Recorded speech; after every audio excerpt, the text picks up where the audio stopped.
Hello and welcome. Now, it's been more like 1 week, one trouble for the Labour Party as its leadership crisis continues to worsen. This time, it's more like fire for fire from both factions. So what happened? Well, the faction of the embattled national chairman of the party, Julius Abure, recently met and slammed an indefinite suspension on 6 prominent members of the party, including Abia State Governor Alex Oti, Senators Darlington Wokocha and Ireti Kingibe, over alleged anti-party activities. Now, others suspended are House of Representative members Victor Afam Ogene, Amobi Oga, and Sheyi Shoumi.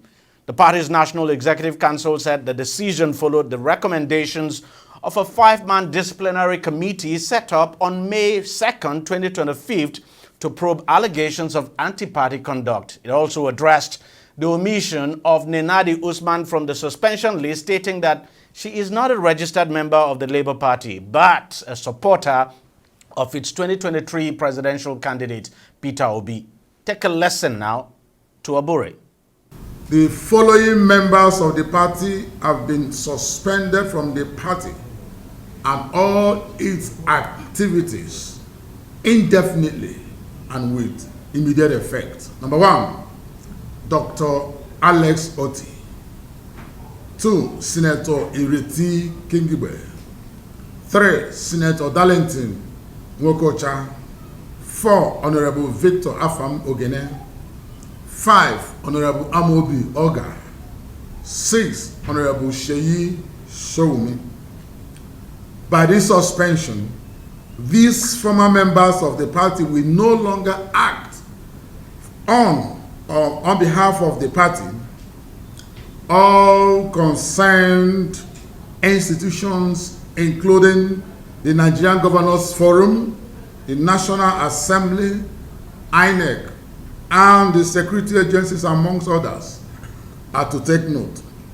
Well, that's actually Obiora Ifo, the National Publicity Secretary of the Labour Party now.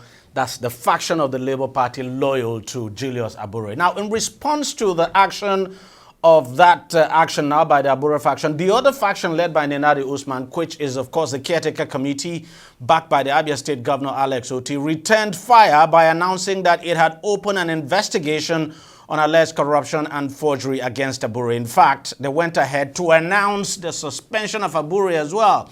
Now, Senator Ireti Kingibe was appointed to lead the investigation and recommend appropriate sanctions at the end of the process. The faction also accused Abure of impersonating as the chairman of the party, saying that he has since been removed by the Supreme Court. And in response to his suspension from the party by the Abure faction, Governor Oti has asked the Inspector General of Police, Kayode Egbetokun, to arrest Abure, accusing him of impersonation. In a statement by his media aide, Oti argued that Abure did not have the power to suspend him and 5 others from the party because he was no longer the LP's national chairperson. He also described Abure's action as, quote, an affront on democracy, end of quote. Well, it appears there's no end to this crisis in the Labour Party. Only God knows when this and how this will be resolved. Joining me now to discuss this further is a legal practitioner and political affairs analyst, Libros Oshoma. Also joining us is a political affairs analyst, Charles Ideho. Gentlemen, thank you very much for coming on the program. Libros, let me start with you because you are the lawyer here. Didn't that Supreme Court judgment remove Abure as the national chairman of the party? It was to decline jurisdiction to that matter, saying that the parties should go and resolve their matter. The Supreme Court did not go into the meat or merit of the case. You remember at the Court of First Instance, the court gave judgment in favor of the Nenadi Usman-led faction. Yes. At the Court of Appeal reinstated Abure. Yes. And then the Supreme Court lashed out at the Court of Appeal that the Court of Appeal does not even have jurisdiction at all, that the courts, the Federal High Court and the Court of Appeal does not have jurisdiction to look into the matter, not to talk of even making an order. And that so, being a party matter an internal affair of the party is at best, in the best place to resolve their crisis. So the court didn't make an order. So what? But I thought the court also Abure said faction, Abure's tenure had expired. I don't remember the court making that pronouncement, because the court, if the court had said that the tenure had expired, that would mean the court, making a pronouncement on the matter. The court only said, I think it was the court of first instance that said the Abure's tenure had expired, and the Court of Appeal disagreed. But the Supreme Court disagreed with both the Court of First Instance and the Court of Appeal, holding that both courts lacked jurisdiction to hear the matter, being an internal affair of the party, that it was the party's prerogative to decide their internal affair. So what now happened was both parties started claiming victory. Because the appeal against the Court of Appeal judgment was against Abure, the moment the court declined jurisdiction, what the OT, the Nadi Usman's faction, said was that that means the judgment that reinstated Abure had been nullified. And so to that extent, judgment, God had given them judgment. While Abure's faction had said, well, since the court had heard that parties should go back and resolve their issue, and the party had met, was it in Anambra, and Abure was re-elected, and that should stay.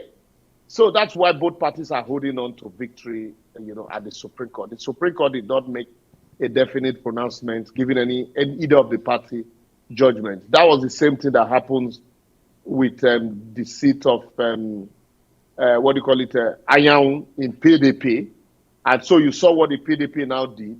The National Working Committee, subject to the neck of the party, had appointed a caretaker secretary. Charles, why is it difficult to resolve this? Because as it is today, you have Julius Abure acting he says he's the national chairman of the party. Nadi Usman says she is the acting chairperson. She is actually leading a caretaker committee. And of course, questions have been raised as to whether those who actually set up that caretaker committee had the power to do so and all of that. But why do you think it's so difficult to resolve this? Why is it difficult for, these key actors to sit down at the table and iron this out? Okay, first, we must look at all these cases in America. Number one, all parties have laws that govern them, all right? So when you have disputes, you resort to your laws, the laws you made for yourself, the laws made by yourself, in order for you to self-govern yourself. So that's exactly where they are not referring to those laws. That's the way I see it. Number one, I have looked at all the political parties in Nigeria, and I look at the way they are organized, the way they organize themselves. But you see, you can't remove a national officer of any party without the National Working Committee meeting, either to ratify the person's position or to say the person had, maybe his tenure had expired.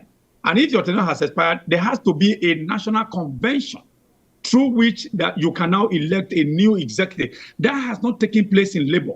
So it means that if the National Working Committee has not met and there's no national convention, Abure, by default, remains the national president. Doesn't it matter that the chairman, the governor, Governor Alex Oti is on the other side, and Peter Obi is as well on the other side. Doesn't that give them that legitimacy to have taken the action they took? No, it's not. It's not, because you'll be building something on nothing. As I said, okay, the way parties are structured, you have the National Working Committee, you have the National Executive Committee, then you now have all of them replicated in all the respective states. So each organ has its laws, each organ has its power to dispense. When you want to come up with a new executive, there has to be a national convention. It's explicitly stated. There has to be a national convention through which you can choose all this. But if it has not happened, then you cannot say you are the leader. And one other thing that Abure was fighting, because in a manner of speaking, I can tell you that when Abure There was a time he had problem with about whether he embezzled money that he had the SPC problem and all that. When he was set free, I personally they contacted me, and I remember I arranged a media briefing for him at Marriott Hotel. Sorry for mentioning brand actually. And I remember all of them, all the cards were laid on the table. You understand? Now there has not been a national convention organized where they can say, okay, Aburi's tenure has expired. That's the case. Now going to OT and what's his name now? Peter Abib. I also blame Peter Abib. Why I blame him on two fronts. Number one, Peter Abib, I think what he did was that he forfeited the goodwill he enjoyed when he has this organic followership that was brought upon him by the obedient movement. What he has done was that it should have transitioned them into Labour Party membership. And that would have shored up the power that, of course, all of them were building Labour Party, number one. Number two, then what Abude was fighting was that there was a clandestine move, allegedly so, that they were all making all these things a regional body, regional party. If you look at all the names you have been having there, all of them suspended, they're all Igbo. Abude said, no, this is a national party. You receive all your votes from everywhere. Now, because we had a governor from the southeast, does not make the party a southeast party. So let's remain where we are. Let us have this spread across Nigeria. Because if we continue to defer to OT, because it's the only party that the only governor that the party had been able to put in their kitty, then there will be a problem. What happened to ABGA? ABGA being a regional party, we also happen to Labour Party. Governor Oti has called for, has asked the Inspector General of Police to arrest Abure for impersonation. Do you expect, do you see the Inspector General of Police acting on this? It is not the business of the Inspector General of Police to dabble into a family matter of a Labour Party until it is decided whether Abure remains the national chairman of the party or not. It is not in the mouth of anybody to say, go and arrest him. It's like two people fighting, and then one says, police arrest him. The other one says, police arrest him. He's the thief. The other one says, no, he's the thief. So I think at best, I would have expected, after every election, every party that is what is sought set up what they call reconciliation committee. We have seen the PDP, do that consistently, despite the fact that their house is in tatters presently. Even APC had their own also. During Buhari, we saw President Bola Ahmed Tinubu, who then was the leader of the party. We saw him heading a reconciliation committee of the party. And even though at that time some of us felt that he also need reconciliation to the party, but they set up something to attempt to reconcile members. In the same vein, we also saw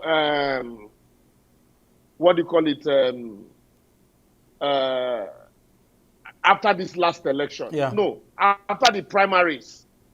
After the APC primaries. Yes, after the APC primaries, that's true. Yes, where we saw President Bola Ahmed Tinubu going round all the members, Shibanjo and co, trying to reconcile, because party is about numbers.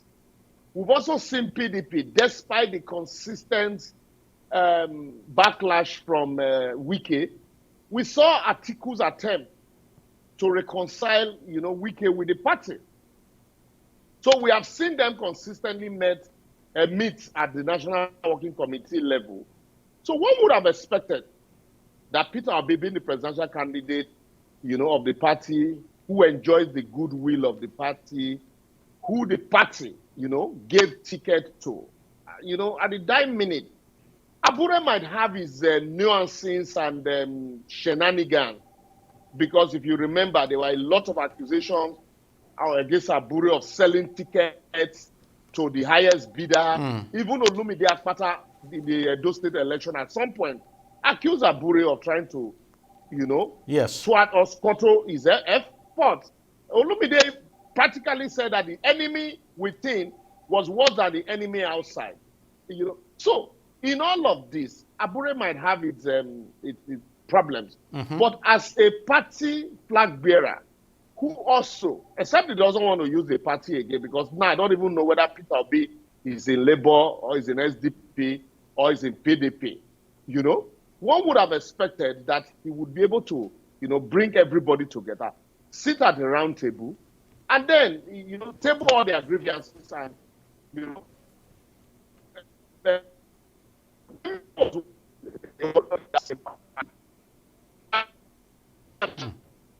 we didn't see all of this, back and forth, with the party. So I expect that they should have been more mature than this. But with the accusation, counter-accusation against Abure also, high-handed and strong, believing that he labored for the party, he built it, he worked for Peter Obi, and that it is now, because in his word, let me use his word, it is now time to enjoy.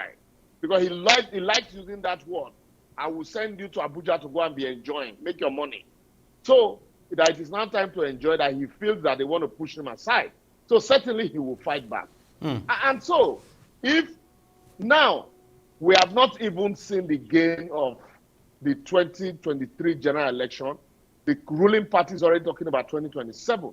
One would have expected that for a candidate who was not the president, who had opposition from even within his party, to be able to win the election, now that he's a president, you will need to work twice as hard as you worked earlier on to be able to defeat him. But having all of this kind of division within your party, when others are already consolidated, governors are decamping into APC, and then these are the same people you hope to, go into an election with. I do not think that if they continue like this, they will go into, they will even be able to fit candidates for election, because we're not even sure they're going to run on that platform anyway. It is because the local government election conducted by Lesotho, all his supporters for that local government election, he moved them to a different political party. So already the party is factionalized at that level.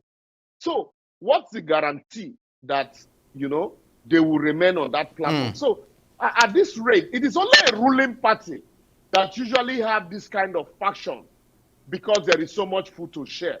Not a party in opposition that came, a distant third in a national election. All right. Members are even already decamping. Okay. But let me come to you, Charles. But is it a wise decision to suspend your only governor from your party indefinitely? I mean, the only governor that they have, that's Alex Oti. They are suspending him indefinitely, no matter what. Should that have happened? Well, there's a yes, there's a no. Okay. Maybe let me start with the no.